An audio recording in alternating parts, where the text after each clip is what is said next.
அன்பார்ந்த ஜோதிட ஆர்வலர்களுக்கு என் அன்பு வணக்கங்கள். இன்று ஒருவருடைய ஜாதகத்தில் 3ஆம் பாவகாதிபதி 12ஆம் இடத்திலே இருந்தார்.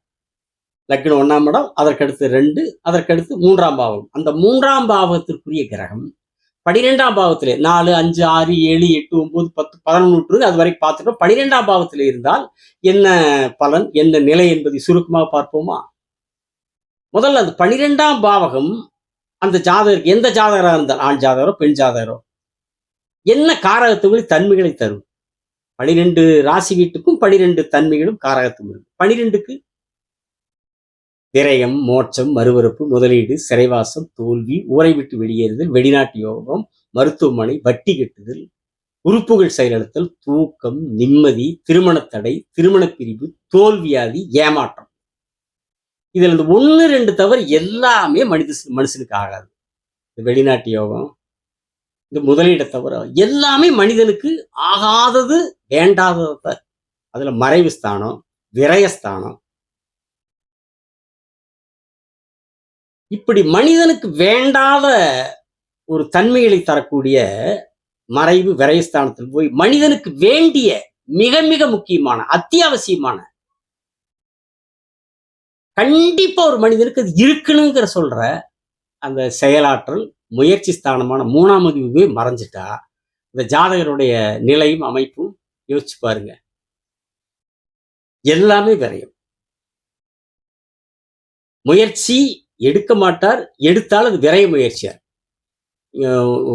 தொடக்க பள்ளிக்கூடத்துல ஒரு டீச்சர் அம்மா மாணவ மாணவிகளுக்கு சொல்றாங்க, நாளைக்கு ஒரு டெஸ்ட், தென்னை மரம் நம்மளுக்கு என்னென்ன நல்லது பண்ணும், தென்னை மரத்தினுடைய பயன்கள் என்ன அப்படின்னு நீங்க தெரிஞ்சுட்டு வந்து நாளைக்கு வகுப்புல எழுதுன்னு சொல்லி அனுப்புறாங்க.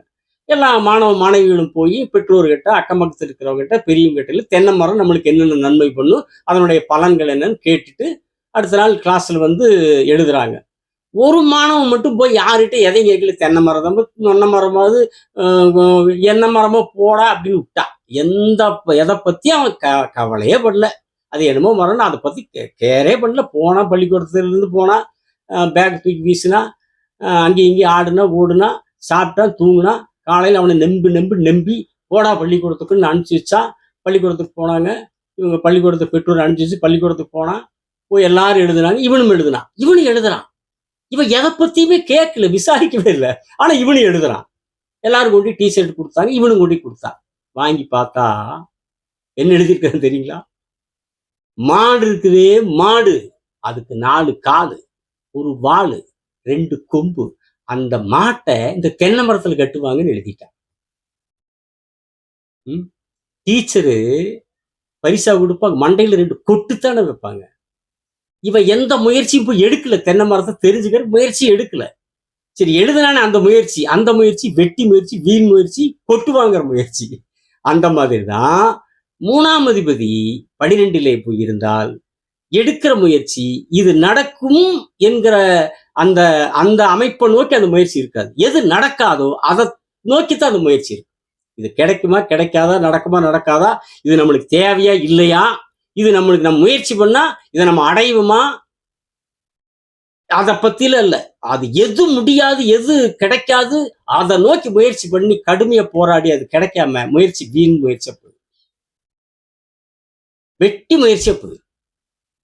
அதை நோக்கியே இவங்களுடைய சிந்தனைகளை வந்து ஒரு விரய சிந்தனையாவே இருக்கும். எதை பார்த்தாலும் இருக்கிற காசு வெட்டித்தனமா விரயமாகிற சிந்தனையாத்தான் இருக்குமே தவிர அதை பெருக்குகிற சிந்தனையோ, அதை ஒன்னுல வந்து நம்ம வெற்றி அடையக்கூடிய முயற்சியும் செயலாற்றல இருக்காது. அதுலயும் இந்த இளைய சகோதரம் இருந்தாங்கன்னு வைங்க, இளைய சகோதரம் அக்கம் பக்கத்தில் இருக்கு, அவங்க மூலமா தேவையில்லாத செலவுகள், விரைய செலவு, வெட்டி செலவு. இளைய சகோதரம் இருக்கிறவங்க இருந்தாங்கன்னா அவங்களால வெட்டி விரைய செலவாகும். எங்க வீடு குடியிருக்கிறாங்களோ அக்கம் பக்கத்தில் இருக்கிறவங்களால தேவையில்லாத செலவு பண்ணுவாங்க, வெட்டி இவங்கதான் விரைய சந்திப்பாங்க. வெளிநாட்டு யோகம் உண்டு. அப்புறம் இன்னொரு முயற்சியில வேணா வெற்றி கிடைக்கும். அது முயற்சி எடுப்பாங்க, கண்டிப்பா எடுப்பாங்க, அது கிடைக்கும். அது ஒண்ணுல மட்டும். ஏன்னா அது என்னன்னா 12ஆம் பாவங்கிறது அயன சயன போக பாவம் அல்லவா. படுக்கிற இடம், படுக்கை குறிக்கிறது, போகத்தை குறிக்கிற இடம். 3ஆம் அதிபதி யாரு? அதுக்கு பேசிக் அவர் அடிப்படை. ஆண்மை சக்தி, பெண்மை சக்தி, வீரியஸ்தானாதிபதி, போகஸ்தானாதிபதி. அவர் போய் 12 இருக்கிற போது ஆண் பெண் இணைகிற அந்த உடலின்பத்திற்குண்டான அந்த முயற்சி வரும். அது அதுவும் நடக்கும், அதில் வெற்றி அடைவார். மற்ற எல்லா வகையிலேயும் பெரும்பாலும் வீண் முயற்சியாகத்தான் அந்த 3ஆம் அதிபதி 12ஆம் பாவத்தில் இருந்தால், மறைவு ஸ்தானத்தில் இருந்தால், விரயஸ்தானத்தில் இருந்தால், அந்த ஜாதகர் எடுக்கிற முயற்சிகளும் செயலாற்றலும் வீண் செயலாற்றல், வீண் முயற்சி அமையும். சரி, இதுக்கு மாற்றம் இல்லையான்னா, மாற்றம் 3ஆம் பாவத்துல ஏதோ ஒரு கிரகம் இருக்கணும். சனி கேது தவிர ஏதோ ஒரு கிரகம் இருக்கணும். சனியா இருந்துட்டாலும் சுபகிரகம் பார்த்துட்டு ஓகே. இப்படி 3ஆம் பாவத்துல ஏதாவது ஒரு கிரகம் இருக்கணும், அல்லது 3ஆம் பாவத்தை ஏதாவது சுபகிரகம் பார்க்கணும். அப்ப இதை ஓரளவுக்கு ஈக்குவல் பண்ணிடலாம். லக்னாதிபதி வலுவா இருக்கணும். லக்னாதிபதி வலுவா இருந்து 3ஆம் பாவத்தில் ஏதாவது கிரகம் இருந்து, அல்லது 3ஆம் பாவத்தை சுபகிரகம் பார்த்துருச்சுன்னா, இந்த 3ஆம் அதிபதி 12 மறைஞ்சு ஓரளவுக்கு அது ஈக்குவல் ஆயிடும். ஓரளவுக்கு அதை சமன்படுத்தி ஜாதகருக்கு ஓரளவுக்கு பலன் கிடைச்சிடும். அதை பத்தி கவலைப்பட வேண்டியதுன்னு வைங்களேன். இந்த மூணாம் அதிபதி மறைஞ்சு 3ஆம் பாவம் வலுவாயிட்டாலே போதும். அந்த செயல்திறன் முயற்சி அது இயல்பா அது ஜாதகருக்கு அமைஞ்சிடும். ஆனா 12ல மறைஞ்சாலும் இந்த கடக லக்னம், விருச்சிக லக்னம், தனுசு லக்னம், கும்ப லக்னத்துக்கு மட்டும் சிறப்பா இருக்கும். மறைவை பத்தி கவலைப்பட வேண்டியதில்லை.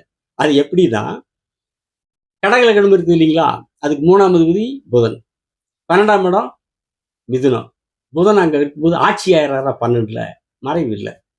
மிகச்சிறப்பான அந்த 3க்கு உண்டான எல்லா பலன்களும் கிடைச்சிடும்.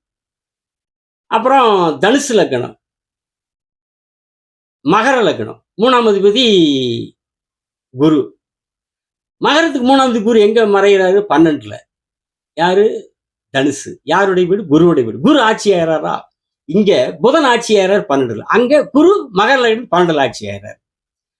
அந்த பலனும் சிறப்பா கிடைக்கும். அது மட்டும் இல்ல, 12ஆம் இடத்துல சுபகிரகம் இருக்கிற போது சூப்பரான தூக்கம் வரும். நிம்மதியான தூக்கம், அருமையான தூக்கம் வரும் எப்பவுமே.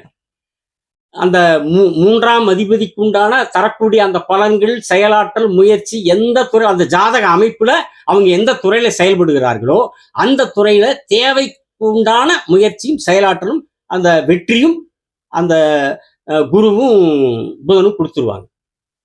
அப்புறம் இந்த கும்ப லக்னத்துக்கும் விருச்சிக லக்னத்துக்கும் நல்ல பயன் உண்டு. கும்ப லக்னத்துக்கு 3ஆம் அதிபதி செவ்வாய், 12 மகரத்துல உச்சமாயிருவார். விருச்சிக லக்னத்துக்கு 3ஆம் அதிபதி அதே சனி பகவான், 12 துலாம், சுக்கிரனுடைய வீடு, நட்பு வீடு, உச்சமாயிருவார். கும்பத்துக்கு செவ்வாய் உச்சமாகிறார், விருச்சிகத்துக்கு சனி உச்சமாகிறார். ஆனா ஒண்ணு, சனிக்கும் செவ்வாய்க்கும் சுபகிரக தொடர்பு இருக்கணும். அப்பதான் மற்ற பலனெல்லாம் சூப்பர் அருமையா நடக்கும்.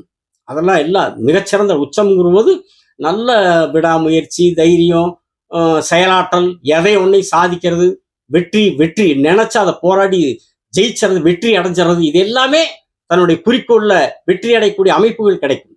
ஆனாலும் மற்ற சில அசுப பலன் இருக்குது. அந்த பலன் நடக்காம இருக்கணும்னா செவ்வாய்க்கு சனிக்கும் சுபகிரக தொடர்பு இருக்கணும். சனிக்கு இல்லாத போயிட்டா கூட கண்டிப்பாக செவ்வாய்க்கு உச்சமாகிற போது, கும்பத்துக்கு 3ஆம் இடத்திலே செவ்வாய் உச்சமாகிற போது கண்டிப்பாக சுபகிரகத்தினுடைய பார்வையோ தொடர்போ இருப்போ சேர்ப்போ இருக்க வேண்டும். இது ரொம்ப ரொம்ப முக்கியம். ஏன்னா அது செவ்வாய் சகோதரரை குறிக்கிற அமைப்பு. அதனால சனிக்கு கிடைக்காட்டி கூட பரவாயில்ல, செவ்வாய் கண்டிப்பா கிடைக்கணும். அப்படி இல்லை என்றால் செவ்வாய் திசை வராமல் இருக்க வேண்டும் என்று அன்புடன் சொல்லி, அடுத்த காணொளியில் 4ஆம் அதிபதி 1ஆம் இடத்துல இருந்தால் என்று தொடங்கி 12ஆம் பாவத்து வரைக்கும் உங்களோடு எனக்கு தெரிஞ்ச ஜோதிட கருத்துக்கள் உங்களோடு நான் பகிர்ந்து கொள்வேன் என்று சொல்லி, அடுத்த காணொளியில் 4ஆம் அதிபதி 1ஆம் பாவத்தில் இருந்தால் என்கிற தலைப்பில் உங்களோடு நான் என்னுடைய ஜோதிட கருத்துக்களை பகிர்ந்து கொள்கிறேன்.